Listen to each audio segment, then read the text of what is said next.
Hanya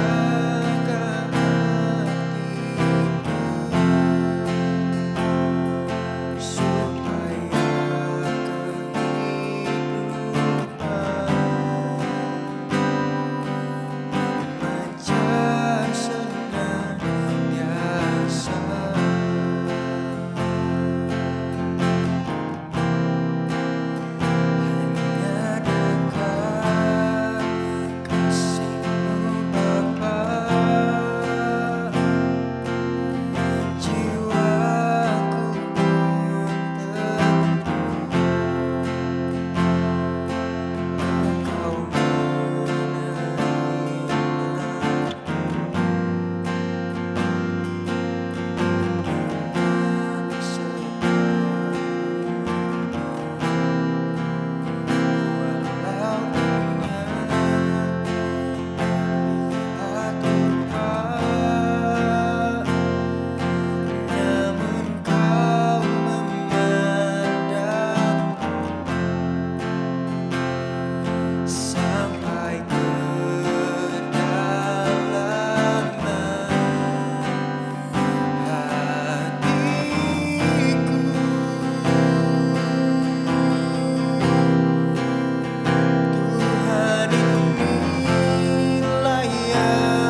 Father which art in heaven, hallowed be thy name.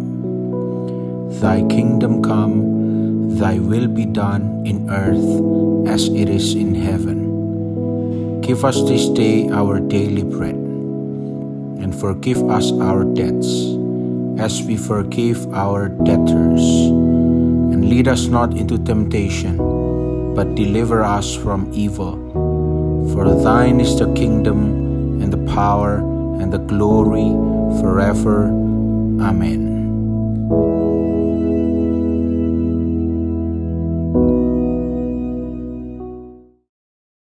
Shalom, selamat pagi bagi kita semua.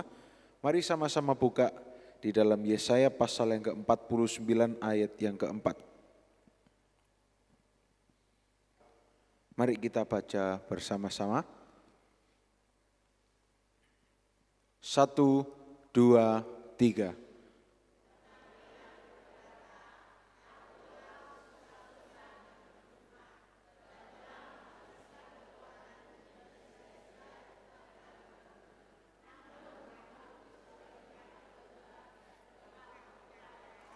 Yang percaya katakan, amin.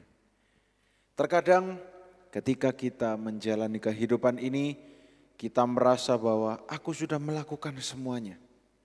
Aku sudah melakukan yang terbaik. Aku sudah memberi semuanya. Aku sudah bekerja keras sampai aku lupa tidur, sampai aku lupa beristirahat.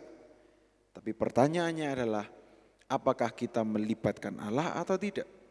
Apakah kerja keras kita didasari atas dasar percaya kepada Allah atau kerja keras hanya untuk melakukan apa yang orang dunia lakukan? Orang dunia melakukan, mungkin argumen saudara adalah, orang dunia bekerja keras supaya sukses. Oke. Tapi Tuhan mengajarkan bukan kerja keras yang membuat kita sukses, tetapi percaya kepada Tuhan, memiliki iman yang kuat. Dikatakan hakku terjamin pada diriku sendiri. Betul? Salah. Hakku terjamin pada Tuhan dan upahku pada diriku sendiri. Allahku.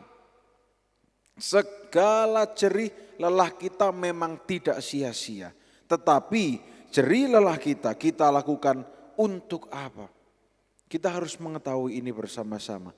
Saya dan saudara, kita akan belajar bersama-sama bahwa ketika kita bekerja keras, untuk apa? Karena kalau kita bersusah-susah dengan percuma, kita bersusah-susah hanya untuk menyamakan diri dengan orang yang ada di dunia ini, maka hasilnya akan sama seperti orang lain di dunia ini. Bukan saya, tapi firman Tuhan yang mengajarkan. Tapi kalau kita bekerja dengan mengandalkan Tuhan serta menghormati Tuhan, maka hasilnya juga adalah penghormatan yang diberikan oleh Tuhan kita. Maka hasilnya juga tidak akan sama dengan orang lain yang tidak mengandalkan Tuhan. Amin saudara. Aku telah bersusah-susah dengan percuma dan telah menghabiskan kekuatanku dengan sia-sia dan tak berguna. Renungkan kalimat ini dalam-dalam. Aku bersusah-susah dengan percuma. Segala effort kita, segala jerih lelah kita, itu semuanya terhitung sia-sia, percuma.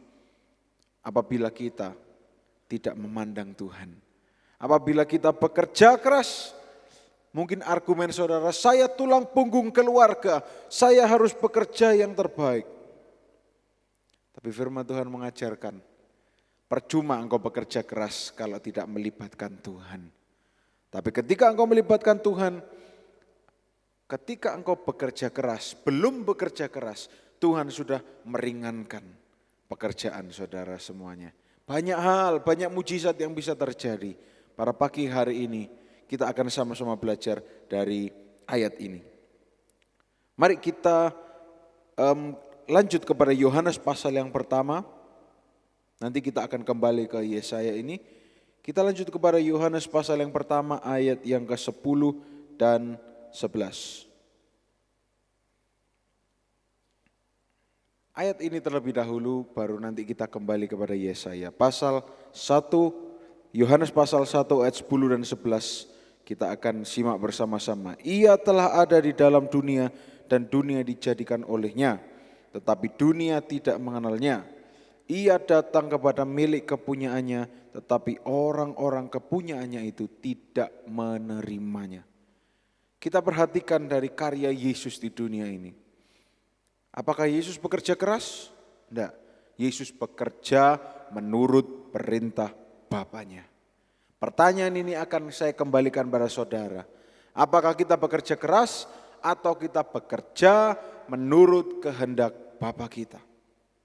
Kalau kita bekerja keras, iya karena dunia mengajarkan saya untuk bekerja keras. Ingat, saudara bukan berasal dari dunia ini, tetapi saudara berasal dari Bapa. Terserah saudara mau melakukan kehendak dunia atau kehendak Bapa. Saudara pernah menyaksikan orang yang bekerja keras namun tidak pernah menjadi kaya? Karena ngengat di bumi menghabiskan semua hartanya. Saudara pernah membaca di dalam firman Tuhan, menyimpan semua harta tetapi ngengat di bumi ini memakan semuanya? Tapi apa yang firman Tuhan katakan? Kalau yang kau simpan adalah harta surgawi, kepercayaan kepada Tuhan, maka tidak ada ngengat yang bisa memakan harta kita semuanya. Kalau yang kita lakukan adalah melakukan kehendak Bapa dengan menghormati Tuhan, maka tidak ada yang bisa mengambil harta kita. Bukan materi yang menjadi ukuran, tetapi kepercayaan kita kepada Tuhan. Saudara, dunia mungkin memang mengajarkan materi adalah segala-galanya. Materi adalah tolak ukur.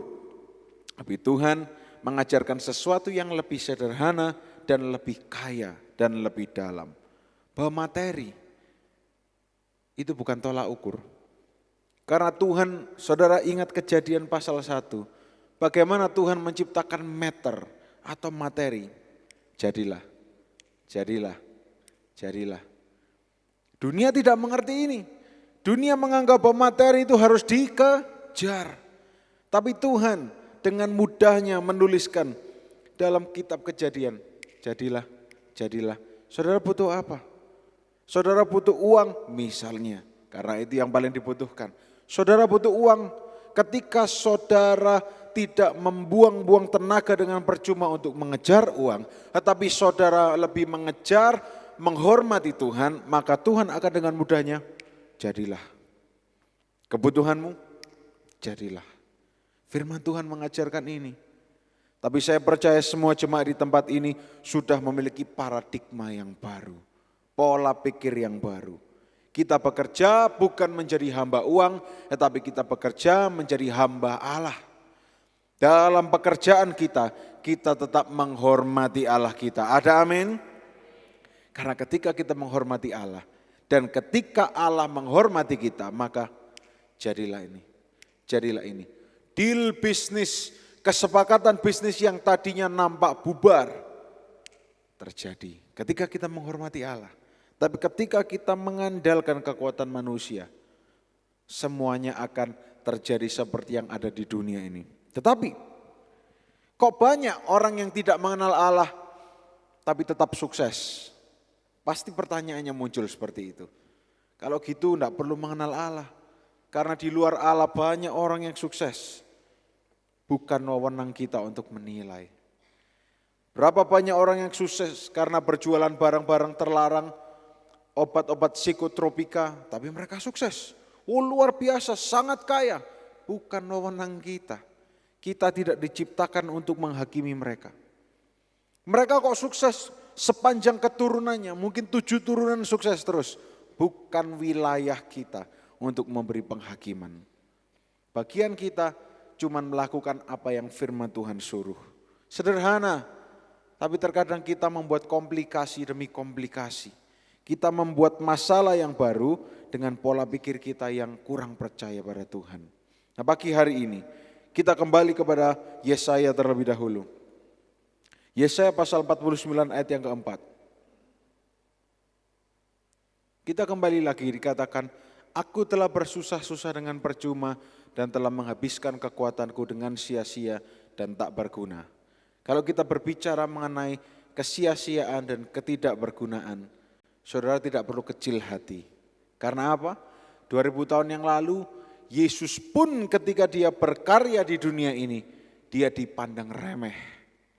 Dia dipandang percuma dan nampaknya karya Yesus itu tidak ada harganya.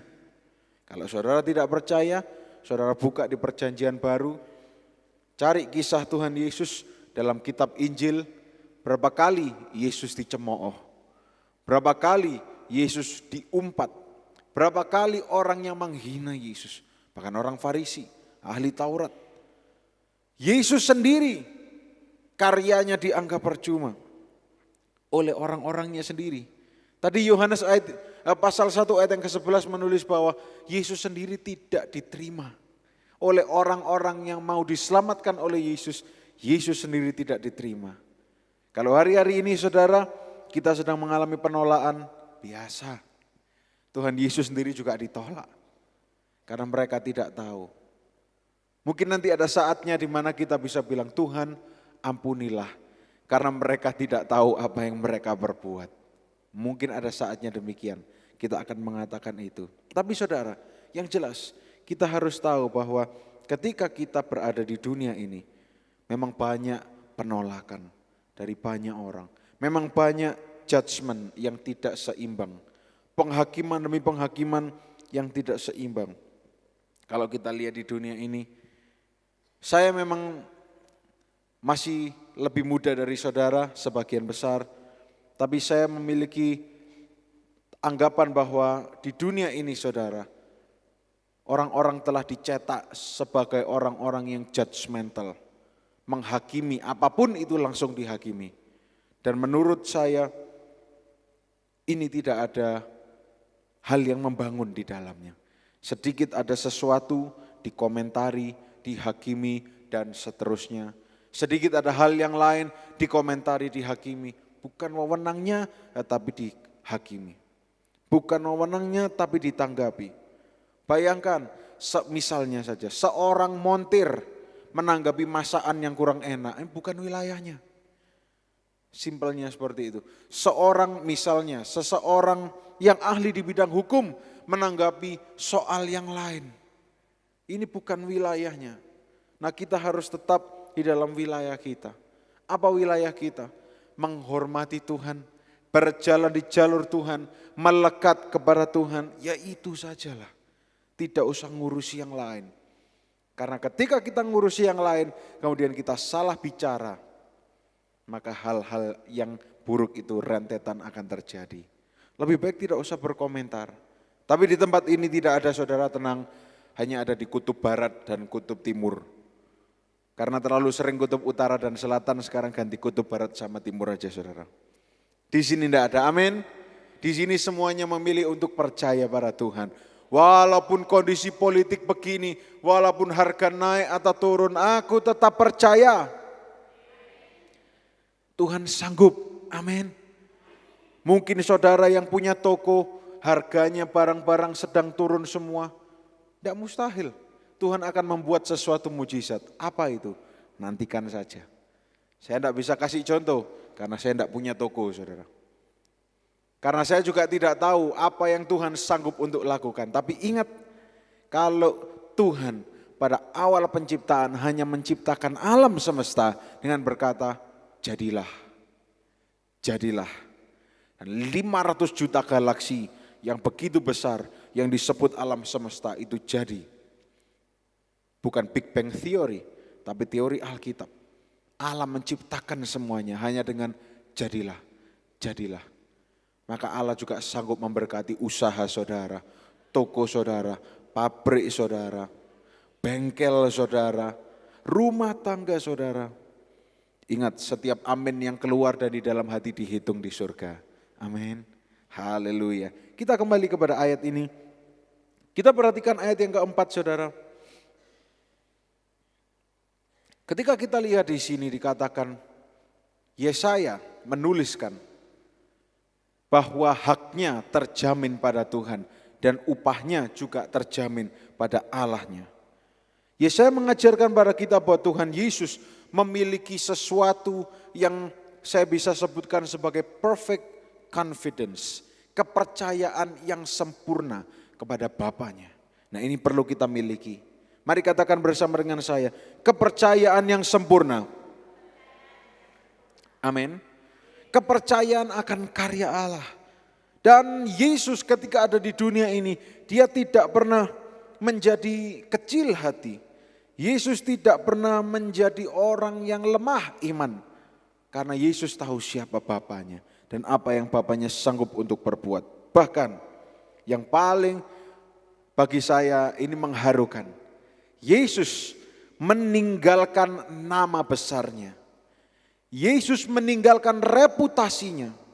Yesus meninggalkan rencana pribadinya dan karya pribadinya kepada Tuhan Allah Bapaknya.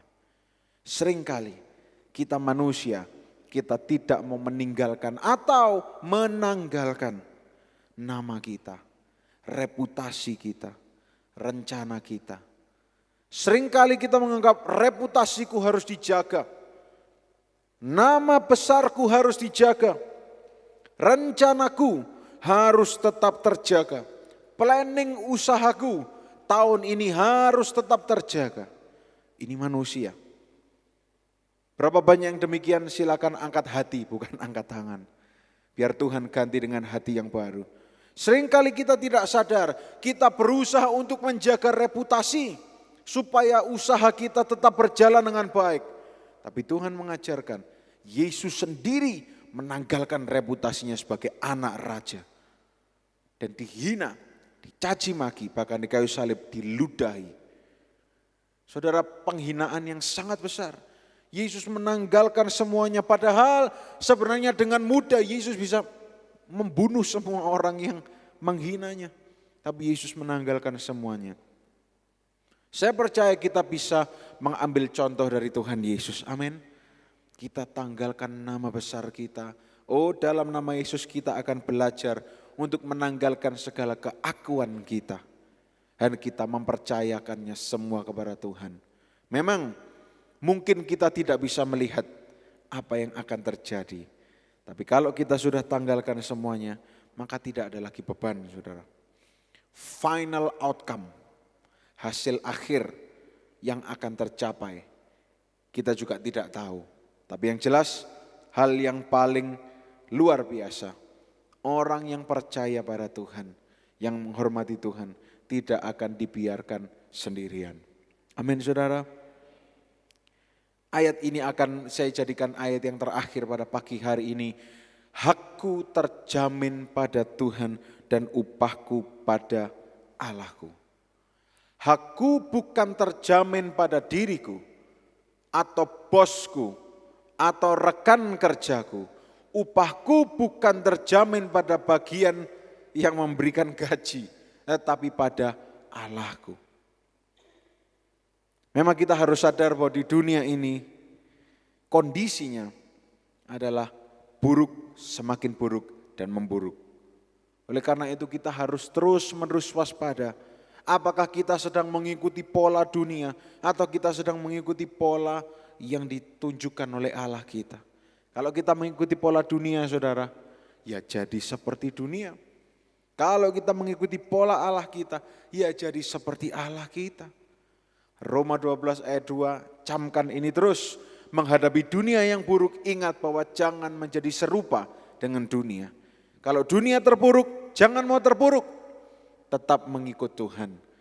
Tapi kok kelihatannya tidak ada hal yang terjadi. Ingat, Yesus pun ketika dia berkarya di dunia, Yesus pun dianggap remeh, dipandang percuma. Tapi Yesus tetap berkarya sampai hari ini.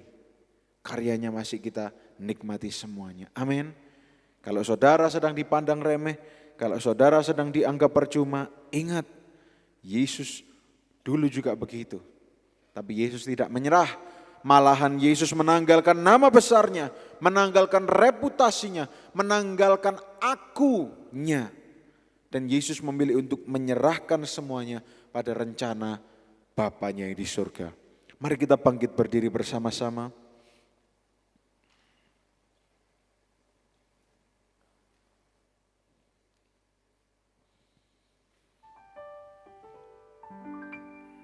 Barang siapa yang bekerja,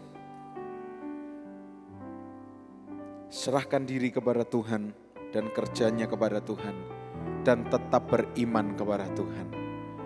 Ini merupakan terjemahan bebas dari Yesaya pasal 49 ayat yang keempat ini. Saya ulangi sekali lagi. Keadaan dunia ini jangan membuat kita semakin terpuruk. Memang keadaan di dunia terlihat seperti tidak berbuah, saudara. Bukan salah kita. Saya ulangi sekali lagi. Bukan salah kita. Tapi salahnya siapa? Dunia yang memang salah. Jadi saudara jangan terlalu menyalahkan diri. Ini salahku. Aku gak sukses karena aku bukan. Have pity on yourself. Ampuni diri saudara. Kasihani diri saudara sendiri.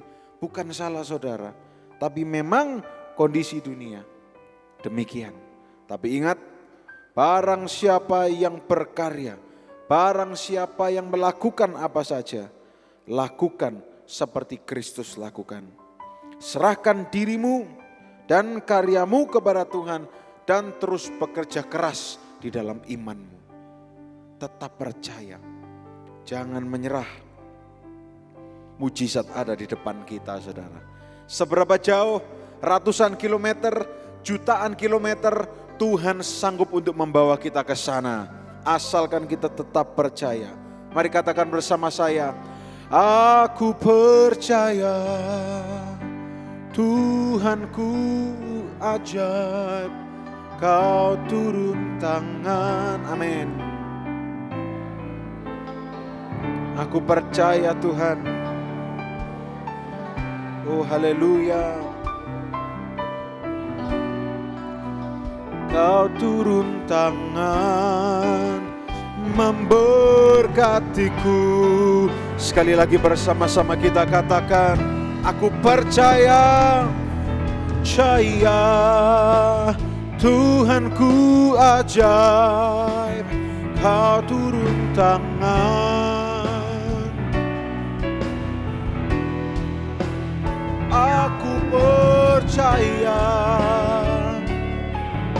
oh, Kau turun tangan memberkatiku, memulihkanku. Kau turun tangan memulihkanku. Kau turun tangan memberkatiku. Mari beri sorak-sorai kemuliaan bagi Bapa kita yang baik. Haleluya. Oh haleluya. Engkau besar, Engkau ajaib. Tiada yang seperti Engkau. Tiada yang seperti Engkau Tuhan kami. Mari angkat kedua tangan kita saudara. Di dalam nama Yesus, sepanjang hari ini kita semua sehat, diberkati, dibungkus dengan darah Yesus. Berkat dari Allah Bapa turun atas hidup kita. Cinta kasih dari Yesus Kristus, persekutuan dengan Roh Kudus itu bersama-sama di dalam hidup kita. Sepanjang hari ini kita semua memuliakan Tuhan, beruntung. Dalam nama Yesus Kristus, mari kita semua yang percaya sama-sama kita katakan, Tuhan Yesus memberkati.